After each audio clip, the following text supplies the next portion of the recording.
Hey, good morning, everyone. I'm Brooke Blue. I'm the head of marketing and communications for FIRST, and we are thrilled to bring this group of amazing people together this morning for you today. More Than Robots is a really special project to all of us. It's a love letter to FIRST, and it's a way into the homes of millions of future science and technology leaders. An original documentary directed by Gillian Jacobs and produced by Supper Club founders Brian McGinn, David Gelb, and with us today, Jason Sturman, a multiple Emmy and Peabody award-winning producer. Jason, also here to talk to us about what it's like to bring the spirit of FIRST to the screen is Aaron, from Team 6904 in Watts, California. Mariana from Team 4010 from Monterrey, Mexico. Jacob and Fuzz from LA's Team 4201. Kanon from Team 6909 in Chiba, Japan. And Fatima, also from the Terawatts, Team 6904 from Watts, California. Give them a round of applause.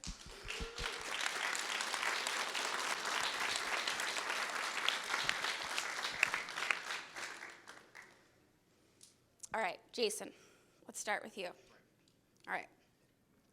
So although the film just premiered last month at the South by Southwest Film Festival, I know that you and Gillian began filming back in early 2020.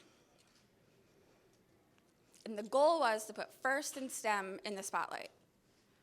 Little did you know, a global pandemic was on the way. How did that change the vision for the film and the way you ended up producing the film? Thanks, and thank you everyone for watching the film. If you haven't seen it, it's on Disney Plus now, and thank you for coming today.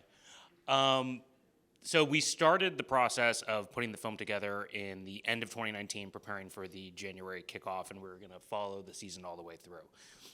I think the vision of highlighting the excellent work that FIRST does and also all the amazing individuals who are featured in the film, that never changed. Only the circumstances of which the way we captured them ended up changing. So while we couldn't anticipate, as I'm sure everyone in this room couldn't have, what was ultimately going to happen in that 2020 season, it actually allowed, I think, for us to firsthand see how amazing everything FIRST does and how amazing everything you guys do is as a team. Watching you guys come together and I think adapt to the situation, which I think is the thing that FIRST teaches you guys what to do so well. That just gave us an opportunity to highlight that as opposed to what I think we had initially thought of just covering the first season. Instead, I think we got to see how working as a team can happen both in the workshop but also in real life. Yeah, logistically, you know, navigating a production that spanned the globe, Japan, Mexico, LA, how did you do that during a travel ban?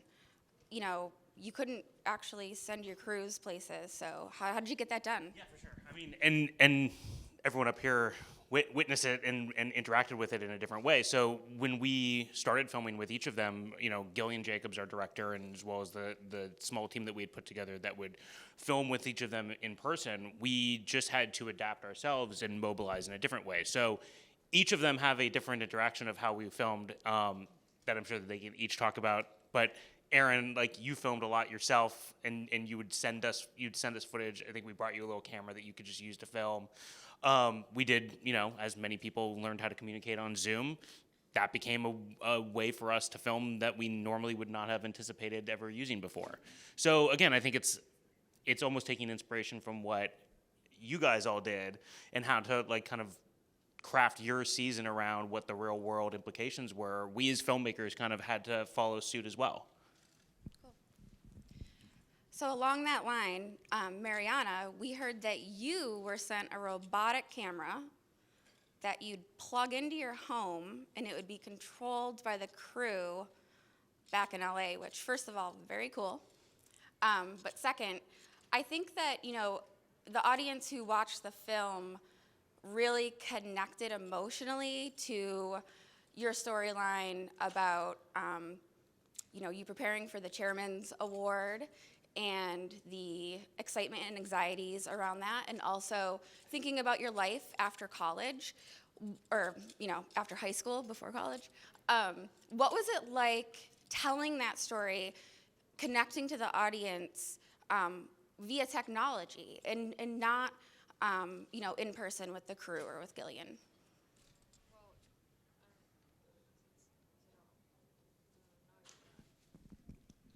Okay. Well, it was a bit hard at first. I mean, the camera was amazing. I've never seen something like that before. I mean, it came in a box, and I was like, this is the camera? Like, what is this? And then you just open it up, and you see just a little thing moving by itself, and I was like, wow.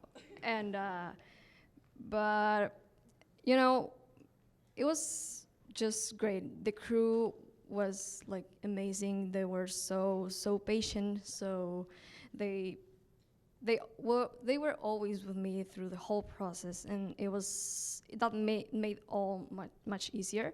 So that way I felt much more confident, talking about myself and all, the hard times I had, because of the pandemic, changes you have.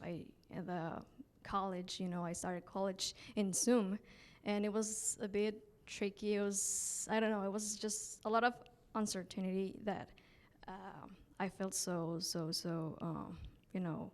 a little bit lost. But they were the whole time with me, and that made me feel a little bit, happier, and it was just great to share the story with them. And it was just like a talk with Gillian. Gillian was amazing, and yeah. Well, whatever you're doing after high school, I hope you're still playing music, because I cry every time the film ends with you playing and Dean's face shows on screen. It really touches my heart. So Thank you. you're welcome. Kanon. First, congratulations on your team's recent Gracious Professionalism Award win at the Hawaiian Regional. Thank you. We also heard that team captain Noi, who was also featured in the film, was recognized as a Dean's List finalist. So that's amazing. What a way She's to actually right there. He's here today. Congratulations, Noi. We got to see a little bit about the work your team does in the community, which I'm sure contributed to your Gracious Professionalism win in mentoring other FIRST teams in Japan. But do you want to tell us a little bit more about what you do with those teams to promote the mission of FIRST in your neighborhoods? Sorry, with the teams, with Japanese FRC teams? Okay. Yeah, so when I started the team, there was only one other FRC team in Japan, and now they're not active anymore. So we're kind of the oldest FRC team that's active right now. But now we have, this year we actually had one rookie team, but then during COVID we had two other rookie teams. So we've been basically helping them online. We usually use Slack. So we usually give like technical advice or like how to use each part and everything, because usually all the parts that are used in FIRST Robotics Competition is not really something that we usually see in Japan. And every time we get parts, even like kit of parts, we usually get them like few days late, because all the shipping usually takes a while. But I think, especially before we started, outreach wasn't really a thing in Japan. It was just really, there's a really different atmosphere there. There are many robotics competitions, but they usually just focus on building robots. And I mean, they're really cool. But because of that, whenever you go to like robotics competitions in Japan, it's not really about cooperation. It's just all about competition.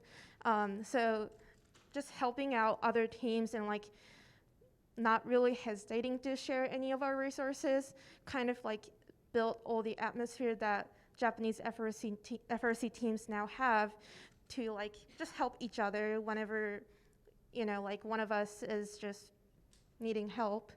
So that's mainly what we do, and we're just trying to build more FIRST community with FIRST Japan. I'm in FRC committee at FIRST Japan so that we can start FIRST Robotics Competition regional in Japan, because right now we don't have regional, so we have to travel abroad, and the closest regional usually is like Hawaii or Taiwan.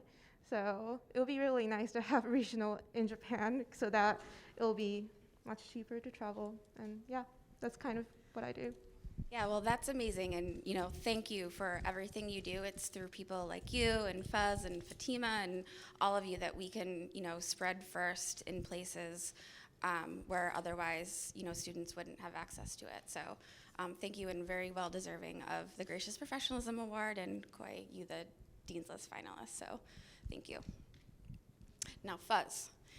As we saw in the film, the Vitruvian bots and the terawatts are really the gold standard for coopertition. And we heard this season that the terawatts lost their build space. So how has the spirit of coopertition helped both teams stay on track?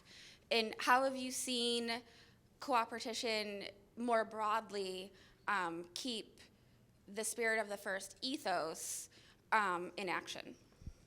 Sure, and thank you for having us here, by the way, and thank you all for being here. It's really amazing to see that this has inspired and reached so many people. I mean, our hope has always been that as more people see it, if you share it with their administrators, share it with their schools, we can get more FIRST teams around, and then we could have more cooperation and more fun. And it was really unfortunate that terawatts did lose their build space this year, and we are very fortunate that we have a very supportive administration and school district that has given us a lot of space that we can use, and so we invited the terawatts to work in our build space, and that has been amazing. It's great to always have more teams there because you get to just learn from each other. Everyone learns from something, whether you build something and it works or build something and it doesn't work. Sometimes I feel like when things don't work, you learn more, and then you gain that experience, and so that's been amazing. And in tying that with FIRST, like we have cooperation in a lot of different things that we do. When we go to our competitions, we help each other out. And some people are like, man, this is really unique to FIRST. But if you think about it, even in the real world, there's lots of examples of cooperation out there. I work for Raytheon Technologies as a systems engineer, and sometimes we're competing with our fellow aerospace companies, and other times we're partnering with them in order to make the best product, the best solutions, to solve really the tough problems in the world. And by cooperating in this level, by giving everyone access to grow, fail, learn, I always tell my students, I'd rather you fail on a $5,000 robot than a $1 billion satellite.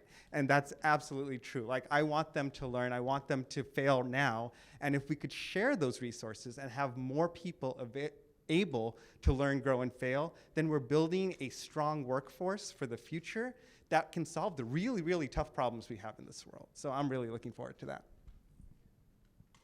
And while we're on the topic of cooperation, Fuzz and Fatima, the film focused on the friendly competition between you two who are married. And we really want to know, is it really Fatima who pushes for that rivalry, or is Fuzz a closet competitor? I'll just pass this along. That should tell you the answer, right? No, I grew up as an athlete. I know the FIRST CEO comes from sports, so I was a track star, cross-country state champion in high school, and competitive runner in college, going to regionals and everything. So I grew up with sports, right? So, and I just want to elaborate on what Fuzz said. Like, sports, I don't know, I was in sports. It didn't teach me cooperation, gracious professionalism. I'm obviously a compassionate person. It didn't make me a bad person. But, I think that's why. I come from a world that was competitive. And I think FIRST has impacted me in making me a better person. I mean, I'll be honest, there are times in competition, Fuzz is like, you need to be an example for the kids. What are you doing? Stop getting so competitive. And it's true. Like, I need to remember to be gracious and professional. And, and that's what it's about. So to answer your question directly, though, it was probably because of me. I am the more competitive one. And I remember, Brooke, remember when FIRST had the parody contest? And my team and Fuzz's team was neck and neck.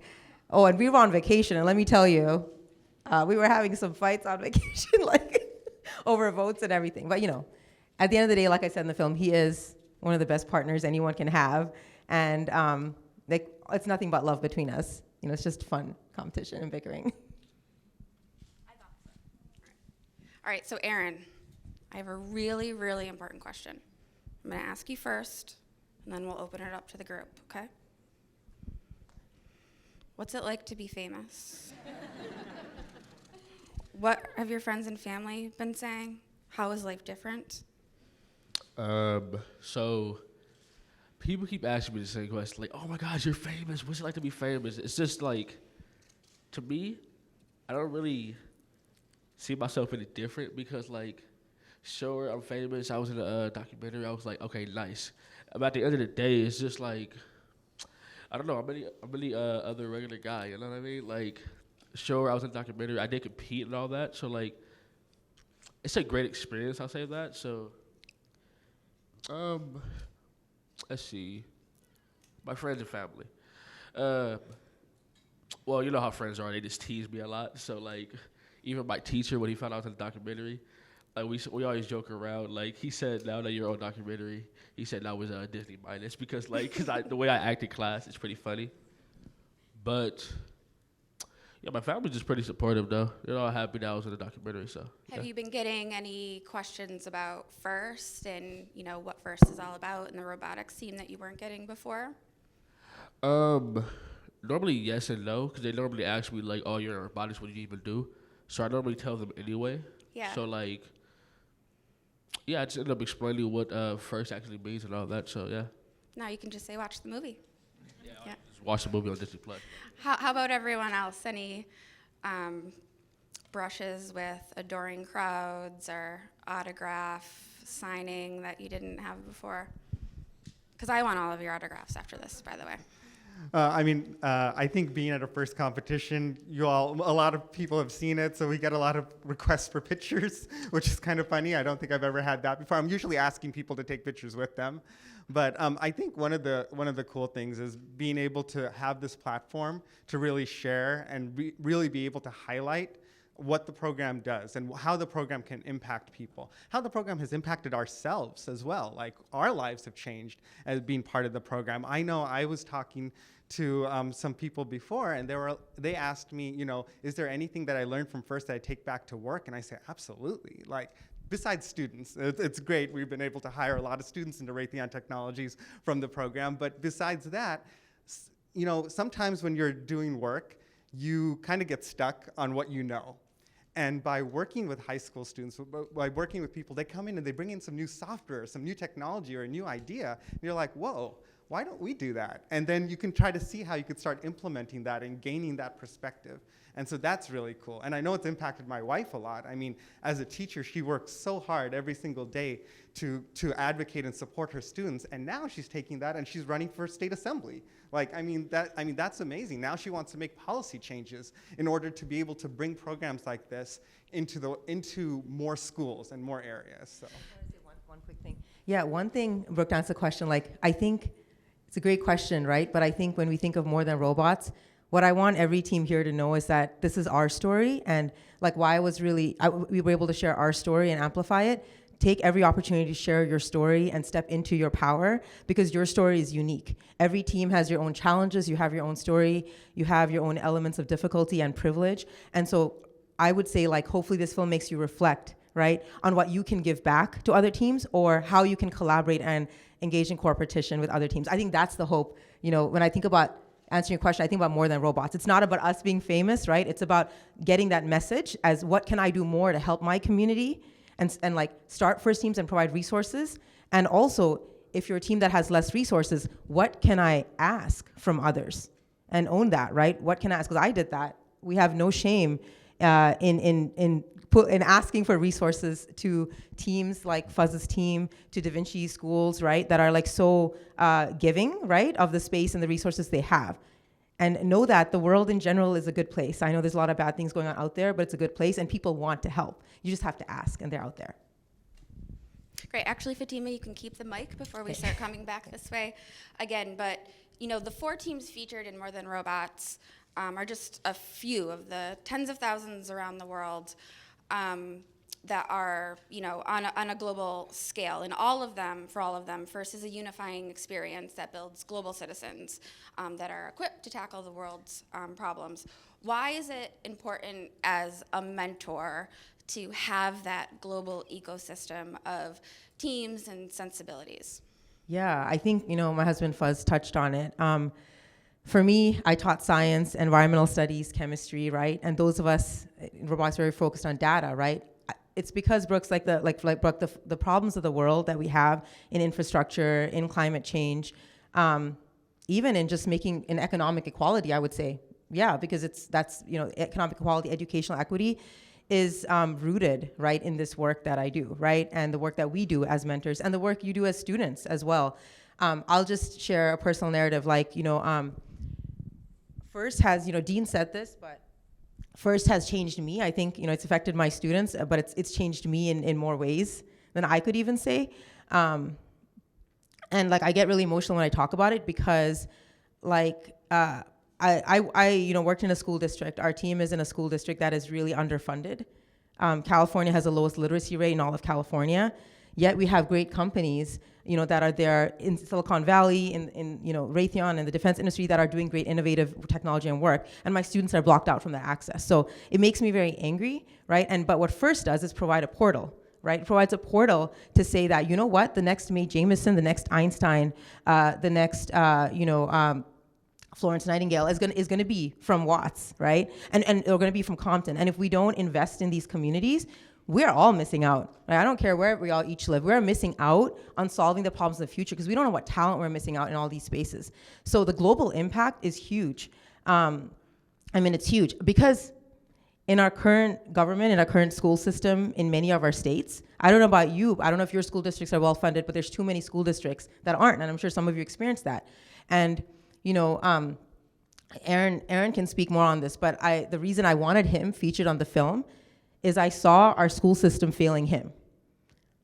I saw a curriculum that wasn't engaging, that didn't push his potential, his creativity, and I saw kids also that I taught that were, you know, maybe struggling in the you know, well, my classroom was a great classroom, but you know, in the regular, I never used textbooks when I taught, and you know, but you know, just is struggling. But then when they come to FIRST, it's like night and day. They actually become not just okay, they're the leaders of the team, and that's the story of Aaron. All our team members are dependent on him, but yet our school system is failing him. Yet, you know, he might struggle to get good grades or pass classes, but in FIRST he's excelling. That to me is such a dynamic of what's missing. So why FIRST? That's how FIRST has had an impact on me. It's made me realize that it's a perfect example of what equitable education can look like, right? And to me that's huge. And you know, one thing I'll share is, you know, my son also has autism. And also our kids with special needs, the school system is failing you as well if you have any sort of special need.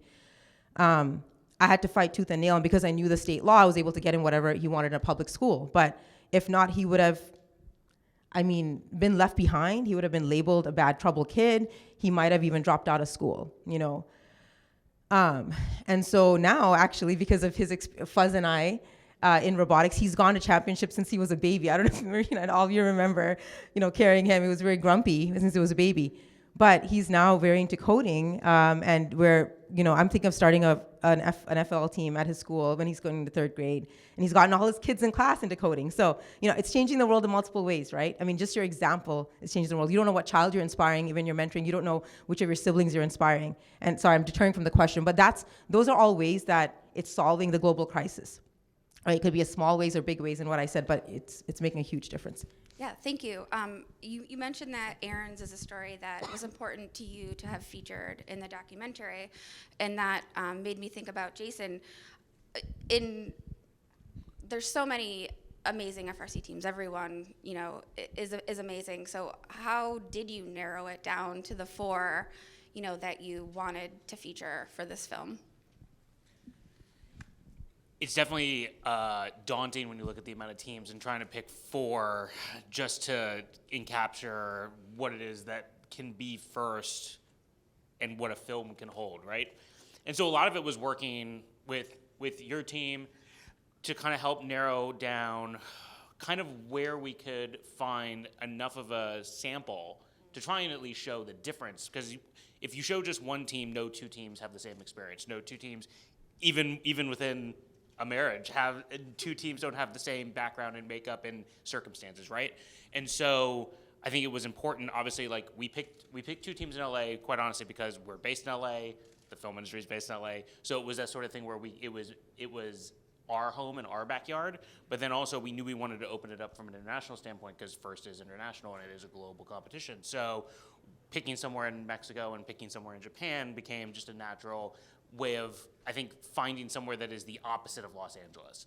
And so it was never meant to be the idea that like the film kind of just shows like this is all of FIRST, because it's definitely not, and there's definitely opportunity to go out and find teams in every single far-reaching part of the world. So this is mainly just meant to be as a sample size that can give an idea to, quite honestly, the people who aren't aware of FIRST. I think that's the biggest thing. And for the people who find this film on Disney and discover FIRST, and it is their first encounter with it, hopefully what it does is it shows that it, and by the nature also of Disney being a global platform, so people are watching this around the world as well. It gives viewers a different way in also, so it doesn't make it feel like you have to be in the United States in order to participate. So it gives audiences different doors to come in and engage. So what you're saying is there might be a sequel because there's so many more countries and teams to explore. Yeah. You're saying that, but I'm not disagreeing with you, but I'm not engaging. Along that line, though, real quick, the film did premiere at South by Southwest, which is a pretty big deal. Can you contextualize for the group real quick, like the enormity of the honor of your film being, picked to premiere at a festival like that?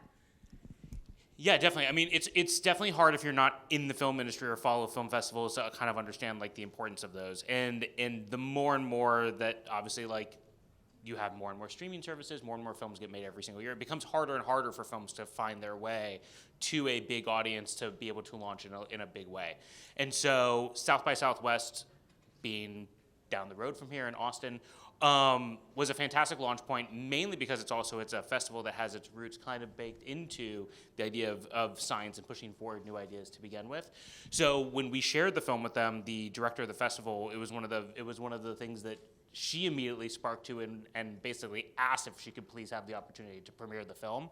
And so it was able to premiere in a major theatrical like setting with, Dean was there, one of our editors was there, and we had a lot of local teams from the Austin area come, and it was a really rewarding experience. Also, and I think the same way that people are probably feeling about being able to be in Houston for championships now, same way from the filmmaking community. Like we've been locked out of being able to be in that kind of setting, sharing things with our peers. So it felt kind of fitting to be able to finally bring this out when people are returning back into theater.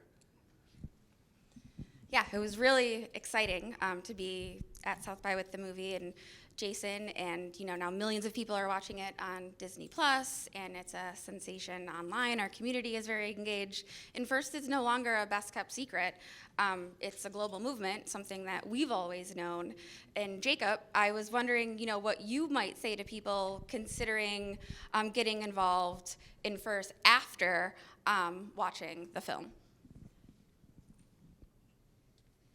So to those people, I think what I would say is just don't think about it twice. Because when I found my team, and obviously like I saw a robot, it was cool. I liked robots. And obviously, so I was really into the technical aspect of robotics when I found it, but as I was sort of thinking about it, I realized it's a robotics team. I'm going to have to work with people. And that kind of messed with my head because I was never really that into working with other people. I was never really that social before. And so going in, I was kind of scared that it wouldn't be great in that regard, and I was right. my first year, sort of, I was discouraged, honestly, by working with other. It was quite difficult to get used to it. However, after that, just going through the program, continuing on, it really made me a more well-rounded person in that regard. I can work with people now. It's amazing. So just having that background of all the technical stuff, working on robots, programming, was what was actually able to get me to this position I am now, where I can actually work with people, and I'm not entirely antisocial. So yeah, if you have any concerns about joining a team or something, you should still try it out. And you may get discouraged, but if you keep going, you'll really get to see how incredible it is. Jacob, we tell a lot of stories at FIRST, and being in the marketing department for the past 8 years, we tell a lot of different kind of stories, and I just want to say yours is our favorite kind of success story to tell, far more rewarding than any other. So thank you for sharing that, with us in the film and today. I do want to open up the opportunity for questions from the audience, if there are any. So we're going to give one mic to my colleague here, and people can raise their hand if they have a question. Okay. Hi, my name is Joseph Rodriguez, and I just wanted to know, like, from your experience of actually recording a movie, being part of the cast from the movie, like, how was the experience? Like, was it overwhelming that they have a lot of cameras, like, ramming your face or something?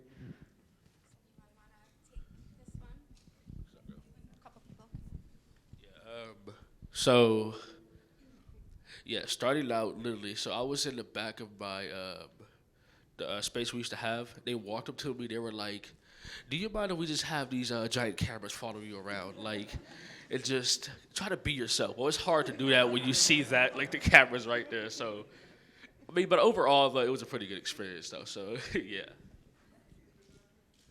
Yeah, for me, it happened the same. I mean, they went to my apartment and my house, and I was like, okay, let's do this. My dad was like crazy because they were like, yeah, we're gonna bring some equipment to your place, and suddenly I just see like a huge car in the parking lot. And they were like, yeah, just a few stuff. And I see like big lightings, big cameras, big microphones. And I remember I had like a zine walking, just in the street. And people were staring at me like, who is she? I had like a camera behind me and some guy with a microphone running. And people were like, and I was like, don't look at the camera, just keep walking. So yeah, it was fun at first, and but it was a bit weird. Like, people were staring at you the whole time, and it was like, just be cool, please. Yeah. For me, it was kind of strange because why are you interested in me? And so, yeah, I think it was really strange having a bunch of cameras following you around. I remember at one point they like asked me to go pit scouting, and so I just walked up to a random team and I was like, "Hi, can your robot climb?" So, but yeah, and they also did come to my house, and that was also very strange. I also did have a walking scene. They told me walk walk how you normally would. I have a very fast stride. Like 20 seconds later, they were sweating and they said, slow down.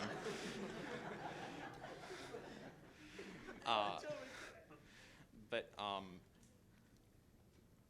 there was when they were interviewing me, it felt strange because typically I'm not that great at interviewing and coming up with answers. I don't know how, but it just worked. I wasn't pausing that much actually in the interviews, and that seemed a bit strange, but yeah. So maybe having a camera crew around me helps me think. Who knows? Got it. We'll do that going forward. Yeah. A couple of things.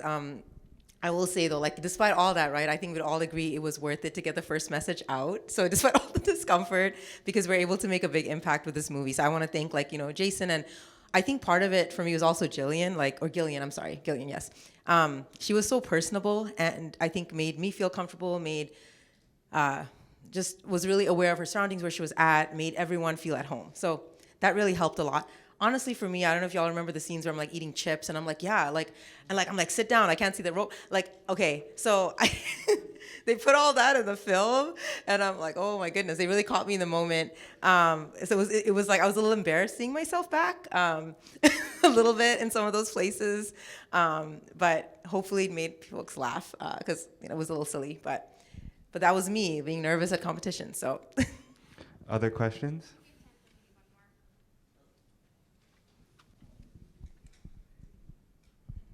Hello, my name is Jay Rodriguez. And seeing how all of you are so different, I'm really interested in seeing what was the scariest / hardest part in doing this whole project for each of you? Can I start with this one? Okay, yeah, really quick. Honestly, and this is being completely transparent, and I talked to a lot of the other producers before this when they came into Watts. The scariest part for me was how Watts was going to be portrayed. I'm going to be honest. A lot of times I didn't want it to be a white savior-ish sort of image of feeling pity for my students.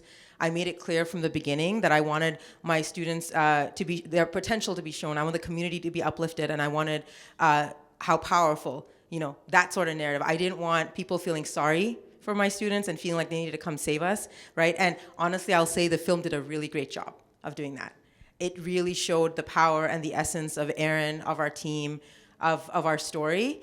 But that was my biggest fear, right? Because when you see Watts a lot, it's either the narrative of, oh, look at all the crime and look at all the issues, or it's the narrative of, oh my gosh, poor babies. Like, I didn't want either of those. I wanted the true story of Watts to be shown, the power, the potential, and the beauty. And the film showed all that. We actually do have time for a few more questions. That was awesome. Okay. Can I go? Okay. Yeah, I was actually scared about how my team and myself is going to be portrayed in the documentary, because, this is like the very first experience for me. So I was definitely scared of that. But then my team is usually all about outreaches and giving back to communities. So I really wanted that to be portrayed in the movie, and I think that really showed. But then I also feel like, what if COVID didn't happen? Because that year my team didn't get to go to any regionals, so it was a very tough year, and we also struggled with outreach events throughout COVID, because we would usually have like free robotics workshops with sponsors in person, but then because of COVID, we couldn't do that. And last year, we were finally able to do like online robotics workshop, but it still took a lot of time. So yeah, I guess my point is, overall, I think it was a really great experience. But then personally, I also know a lot of great FRC teams, like the team in Minneapolis that I was in when I was a high school student, that has really great stories. So I really wish all the teams were featured in the movie, but I know it's not possible, so yeah.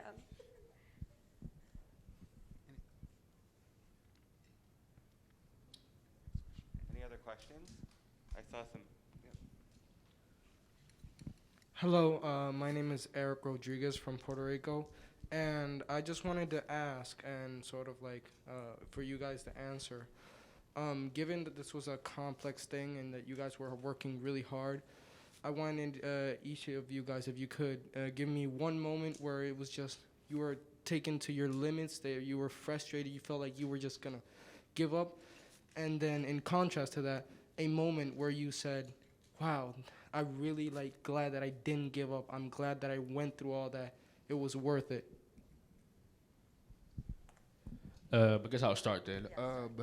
So, what was it? It was right before COVID happened, right after our regionals competition. We had what was it? We had lost competition, but also since COVID had started, school and everything closed down. So I was like, am I really gonna keep I was like debating like, do I keep doing robotics? Is it still gonna be like running? Am I just gonna quit here?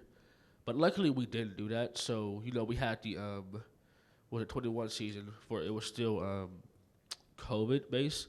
So we ended up doing the innovation challenge, which was pretty good. So yeah. For me, it was the same for when COVID happened, because we also lost on the championship, on the season. I'm sorry, and I remember that I was in that transition of becoming a mentor, and I was like, I have to change myself to be able to actually teach them something, and I wasn't feeling that ready because because of COVID, I didn't feel that transition. It was weird. It was like I feel like I'm still in the team. I feel like I'm just part of the team, and it was a bit of it stressful for me, and I had to work so much on myself, and I have just some sort of a breakdown. But that's when I realized why I was there, and now that I am a mentor, I speak with each of my team, each member of my team, and they open so easy to me, and they tell me all of their worries and all of the fears, and I get to empathize with them, and that's what I now love the most, and that's some sort of why I'm here, to keep the team together, to just get them through the whole process as I went like them. And now that's some sort of a wake-up call for me.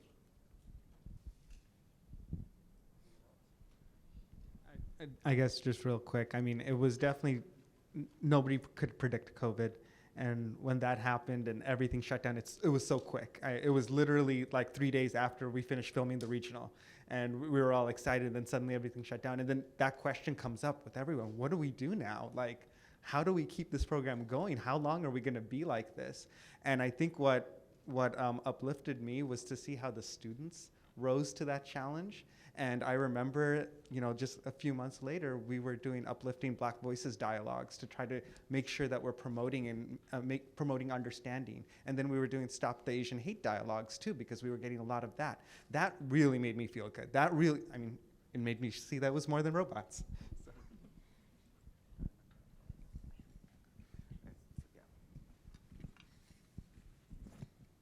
I'm Jadel Ruiz. I'm also from Puerto Rico. Similar to what he just asked, what was generally the most the hardest part of working as a team in the first challenge? Was it dealing with bad students? Was it managing all the errors, the bugs, and all that? What was overall the hardest part of working on this? Yeah, that I definitely had a lot of moments like that. When I was a high school student, I started my team in 2017, and at the beginning, I had no mentors. I had no place to work at. My school told me that I can't do anything inside school because all the liability situations and everything. But then I started reaching out to educational nonprofits and local universities, and thankfully, Dr. Tomiyama, who used to be a professor at this institution, decided to give up one of his workplace, and that's how we still have our workplace. And a lot of people kind of helped us, and then when it was time for registration in November, the fee was $6,000, but we only had like $3,000. So it was like, do we like participate in the competition, or do we not participate in the competition because we don't have enough money? But then we were just like, we really want to, and we worked so hard on this, so we are going to participate in this competition. But then what happened after that was that some people were just so busy with finals or like other entrance exams, and in Japan, many people go to this like cram schools, which is like after school program where people go to like prep for college entrance exams. So like there was no one who was willing to like send a bunch of emails to companies and everything. So one of the members and myself ended up doing all of that, and I was like, why do I have to do all of this? And like, I really can't take this anymore. Like, there were so many problems. I mean, back then I was still a high school student, so like I was still pretty childish. But yeah, it was just really hard. I think the hardest part for me was just trying to keep the team together. Like, we have moments that are really challenging, but we still have to like kind of go through those situations to actually make it to competitions. And like sometimes there are situations that are just like, that really feel really, really, really challenging for me. But then sometimes I need to have some patience. So that's definitely what I learned in the program, but then also the hardest experience for me. Yeah, sure, yeah. I relate very, very much to that.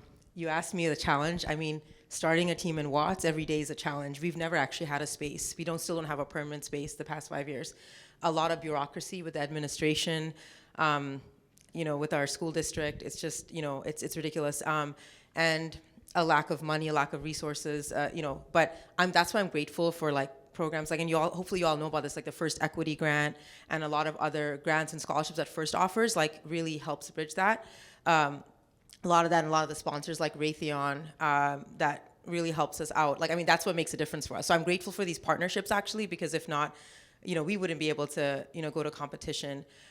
So yeah, it's not just one problem with us. It wasn't just COVID. Ever since we started the team, I was actually first told to start an FTC team, but I wanted to go big.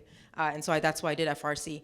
The silver lining though, oh my gosh, the impact is so great. Like, for example, right now, all the 5 years we had the team, all of our students are like in college or in program after high school, and like half of the kids, I don't like to say the kids fail because it's the schools failing the kids in my opinion, but like half of the kids like don't graduate high school. So it's like the impact we see is like life-changing, transformative, in a community. And that to me is the reward, right? It's the more than robots. It's not about winning a competition. It's the changes and the difference it's making. Our team also does a lot of outreach for that reason, to have summer camps and build up the generation. And that's, yeah, so. Thanks so much. 2 minutes. So we're about at time, and wanted to thank you all for joining us today, and thank our panelists and the stars of More Than Robots for literally coming from around the world to Houston to speak with us all. And if anyone does want an autograph, we'll have to queue up outside of the room because there is another panel in here in a few minutes. So thank you, everyone, and happy first championship.